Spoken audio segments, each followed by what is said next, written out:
Well, with you, Mr. Bellidge, the article would be two-pronged. You've been a great champion in your own right, of course, and I'd like to cover that. And then there's the fact that you're the coach to Stuart Bickerstaff. And since you've started working with him, he's become the British #1.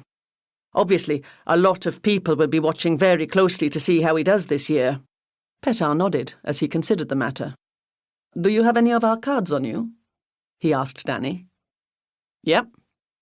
Danny fished in his pocket and brought out a couple of business cards for the Belmore Sports Agency, their joint business venture. Petar took the cards and gave one to Greg Thompson. Call this number, he said kindly. Tell the secretary I am willing to see you. Make an appointment. Beaming with delight, the journalist took the card, thanked Petar profusely, and made his getaway. Danny gave a rueful smile as he gazed at the disappearing back of the young man. I'd still like to know how he got in here. A determined journalist will squeeze himself between the narrowest of cracks. Or bribe one of the staff? Or that, yes, conceded Petar. He turned the remaining card between his fingers as the silence lengthened. After some moments, Danny took a sip of beer and put the glass down resolutely. I've got something I need to discuss with you, Pete. About the business. Yes. You knew? Yes. You didn't say anything? No. I wanted you to come and tell me of your own free will. Danny leaned back in his seat, his cheeks suddenly flushed. It's scary, having someone know me as well as you do. He sat up and took a deep breath. I've been a bit silly with our company finances. More than a bit, I think, my friend. Danny took another deep breath and spread his hands. Very silly. Petar's eyes searched his friend's.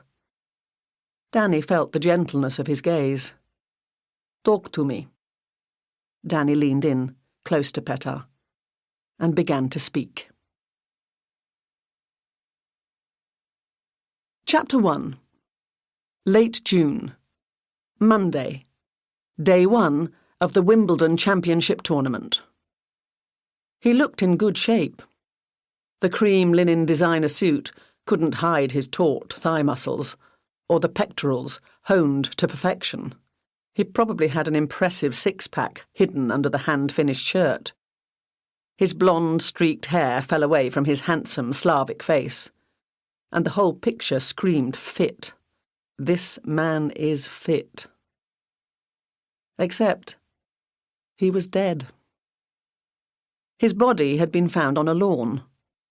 Not just any patch of grass. This was a Wimbledon tennis court, and the championships would be starting in just a few hours. Detective Inspector Angela Costello gazed down at the body.